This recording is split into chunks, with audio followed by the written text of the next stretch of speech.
être dans l'air du temps, je vous propose aujourd'hui quelques poèmes de Noël. Et pour se mettre dans l'ambiance, rien ne vaut une belle chute de neige. La neige au village de Francis Yard.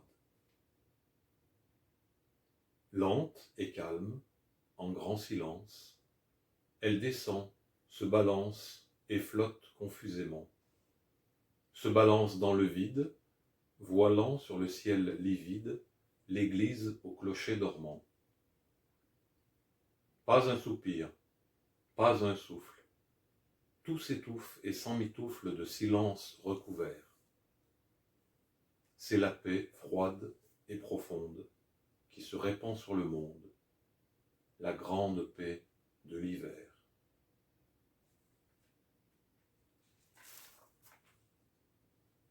Nuit de neige de Guy de Maupassant.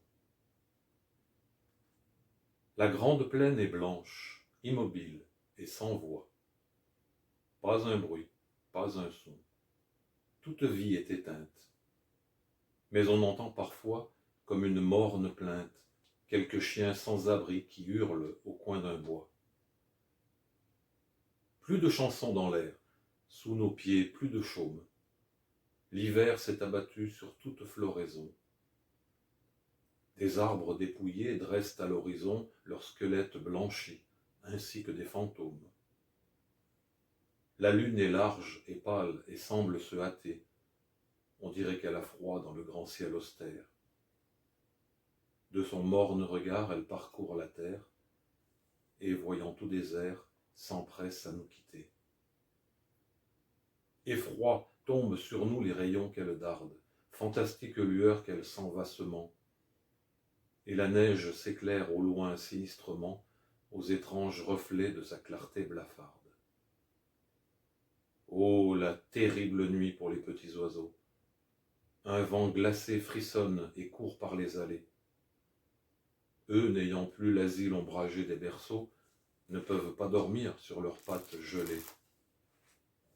Dans les grands arbres nus que couvre le verglas, ils sont là, tout tremblants, sans rien qui les protège.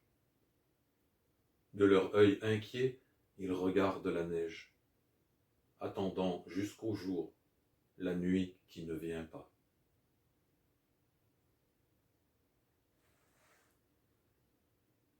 Carillon de Noël d'André Theuriet.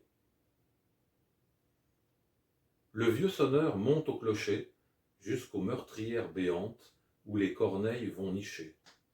Et, chétif, il vient se percher au milieu des poutres géantes. Dans les ténèbres où ne luit qu'un falot pendant aux solives, il s'agite et mène grand bruit pour mettre en danse cette nuit les battants des cloches massives. Joyeuses, avec un son clair, les voix des cloches, par le fait des lucarnes, s'en vont en l'air sur les ailes du vent d'hiver comme des messagers de fête. Noël, Noël, sur les hameaux où les gens rentrent à la brune, sur les bois noirs et sur les eaux où tout un peuple de roseaux frissonne au lever de lune. Noël, sur la ferme là-bas dont la vitre rouge étincelle, sur la grande route où, seul et là, le voyageur double le pas. Partout court la bonne nouvelle. Oh, ces carillons argentins dans les campagnes assombries, quels souvenirs doux et lointains, quel beau soir et quel doux matin ressuscitent leurs sonneries. Jadis, ils me versaient au cœur une allégresse chaude et tendre. J'ai beau vieillir et passer fleur, je retrouve joie et vigueur, aujourd'hui, rien qu'à les entendre. Et cette musique de l'air, cette gaieté sonore et pleine, ce cœur mélodieux et clair qui s'en va dans la nuit d'hiver ensoleiller toute la plaine, c'est l'œuvre de ce vieux sonneur qui, dans son clocher solitaire, fait tomber, ainsi qu'un vanneur, cette semence de bonheur sur tous les enfants de la terre.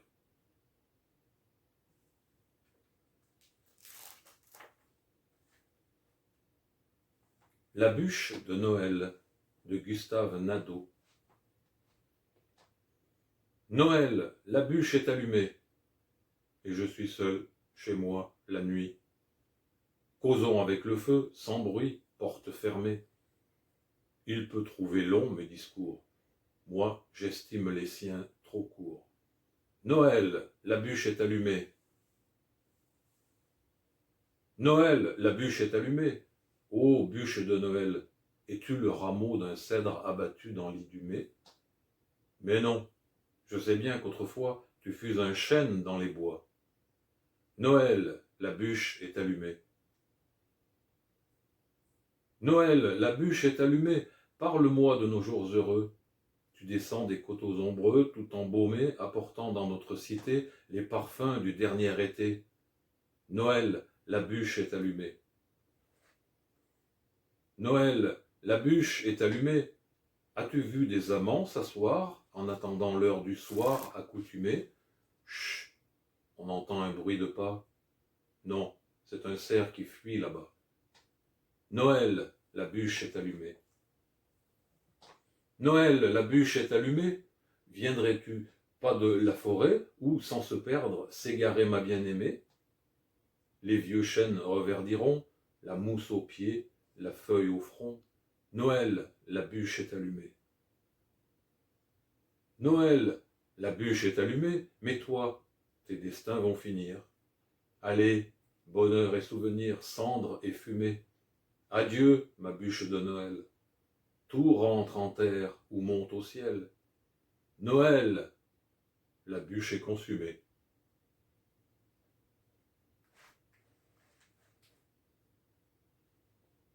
La nuit de Noël de Jacques Imbert Gallois. L'air est glacé, mais la nuit est sereine. Les astres clairs nagent dans un ciel pur. J'entends gémir les eaux de la fontaine, le firmament étale son azur. Les reins battus d'un coup triste et sonore, seuls à troubler le repos de la nuit. Il est 1 heure, et moi je veille encore. Je veille, seul, et le repos me fuit. Oh, que de fois le silence nocturne prêta son calme à mes songes d'hiver. Oh, que de fois ma lampe taciturne m'a vu rêver, lire, tracer des vers. Nuit de Noël, dernier jour de l'année. Oh, que de jeux, de paix et de plaisir vous rappelez à mon âme fanée, et tout a fui sous de nouveaux désirs. Comme d'un rêve aussi doux que rapide, il me souvient de ce bonheur passé, bonheur d'enfance, imprévoyant, avide, que la raison a si vite effacé. Il me souvient de ces cadeaux magiques à mon réveil offerts dès le matin, et du foyer et des plombs fantastiques dont les contours présageaient le destin. Me disait-il que je serais poète, victime, hélas, des désirs de mon cœur, que le chagrin ferait courber ma tête, et que jamais je n'en serais vainqueur. Déjà, la cloche a répété 4 heures. Je veille encore. Je veille pour chanter. Un bruit soudain ébranle nos demeures. Quelle douceur je trouve à l'écouter. Quel son divin, quelle auguste harmonie les reins du temple exhalent dans les airs. Comme l'espoir, mon âme rajeunie entend vibrer les célestes concerts.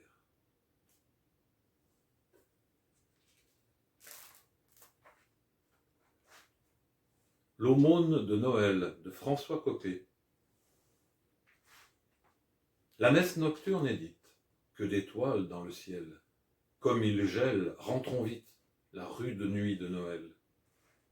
Chacun du froid se protège en fermant portes et rideaux. Sous leurs capuchons de neige, les maisons font le gros dos. On se couche avec angoisse dans les lits mal bassinés. Les vitraux de la paroisse ne sont pas illuminés. Tout dort, qu'il est solitaire le hameau silencieux. Les astres, avec mystère, ont l'air de cligner des yeux. Mais chut, l'ange va descendre des profondeurs du ciel noir. Tous les enfants, dans la cendre, ont mis leurs souliers ce soir. Comme les autres années, il vient, lumineux et doux, jeté par les cheminées, cadeaux, bonbons et joujoux. Mais ayant fait son message, tout à coup il aperçoit, là-bas, au bout du village, sous la neige, un humble toit. Ce lieu désert, c'est l'unique où l'ange n'est point plané. Et plus rien dans sa tunique, le prodigue a tout donné. Précisément, une aïeule, fileuse au maigre profit, élève ici, pauvre et seul, son arrière-petit-fils. Leur indigence est extrême, rien dans l'armoire en noyer. Et l'enfant a mis quand même ses sabots dans le foyer. Les anges, quelle disgrâce, n'ont jamais d'argent sur eux. Faut-il que celui-ci passe sans aider les malheureux? Se peut-il que Dieu le veuille? Non. Le séraphin charmant reprend son essor et cueille une étoile au firmament. En la touchant, il la change en un large écu d'or fin qu'il va porter, le bon ange, au foyer de l'orphelin. Au paradis, sa patrie, il rentre et se sent confus devant la Vierge Marie qui porte l'enfant Jésus. Mais l'enfant qui le rassure, levant son joli bras rond, prend l'étoile la plus pure que sa mère ait sur le front, et la donnant avec grâce, dans un doux geste enfantin, « Va, dit-il, la mettre en place avant le petit matin. » Or, par les minuits sans voile, depuis, le monde savant s'étonne que cette étoile brille plus qu'auparavant.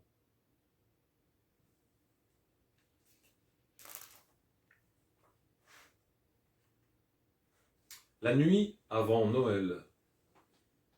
Clément Clarke Moore.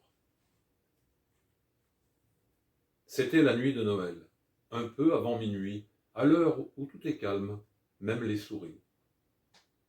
On avait pendu nos bas devant la cheminée pour que le Père Noël les trouve dès son arrivée. Blottis bien au chaud dans leur petit lit, les enfants sages s'étaient déjà endormis. Maman et moi, dans nos chemises de nuit, venions à peine de souffler la bougie. Quant au dehors, un bruit de clochette me fit sortir d'un coup de sous ma couette. Filant comme une flèche vers la fenêtre, je scrutai tout là-haut le ciel étoilé. Au-dessus de la neige, la lune étincelante illuminait la nuit comme si c'était le jour. Je n'en crus pas mes yeux, quand apparut au loin un traîneau et 8 rennes pas plus gros que le poing. Dirigé par un petit personnage enjoué, c'était le Père Noël, je le savais. Ses coursiers volaient comme s'ils avaient des ailes, et lui chantait afin de les encourager. « Allez, tornades, allez, danseurs, allez, furies et fringants, en avant, comètes et cupidons, allez, éclairs et tonnerres, tout droit vers ce porche, tout droit vers ce mur, au galop, mes amis, au triple galop. » Pareils aux feuilles mortes, emportées par le vent, qui monte vers le ciel pour franchir les obstacles, les coursiers s'envolèrent jusqu'au-dessus de ma tête, avec le traîneau, les jouets, et même le Père Noël. Peu après, j'entendis résonner sur le toit le piétinement fougueux de leurs petits sabots. Une fois la fenêtre refermée, je me retournai, juste quand le Père Noël sortait de la cheminée. Son habit de fourrure, ses bottes et son bonnet étaient un peu salis par la cendre et la suie. Jeté sur son épaule, un sac plein de jouets lui donnait l'air d'un bien curieux marchand. Il avait des joues roses, des fossettes charmantes, un nez comme une cerise et des yeux pétillants, une petite bouche qui souriait tout le temps, et une très grande barbe d'un blanc vraiment immaculé.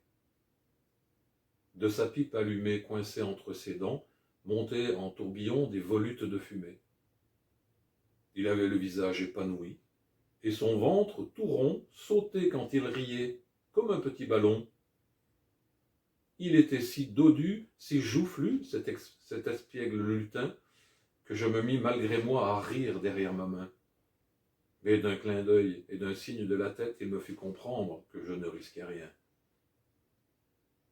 Puis, sans dire un mot, car il était pressé, se hâta de remplir les bas jusqu'au dernier, et me salua d'un doigt posé sur l'aile du nez, avant de disparaître dans la cheminée. Je l'entendis ensuite siffler son bel équipage. Ensemble, ils s'envolèrent comme une plume au vent. Avant de disparaître, le Père Noël cria « Joyeux Noël à tous, et à tous, une bonne nuit !»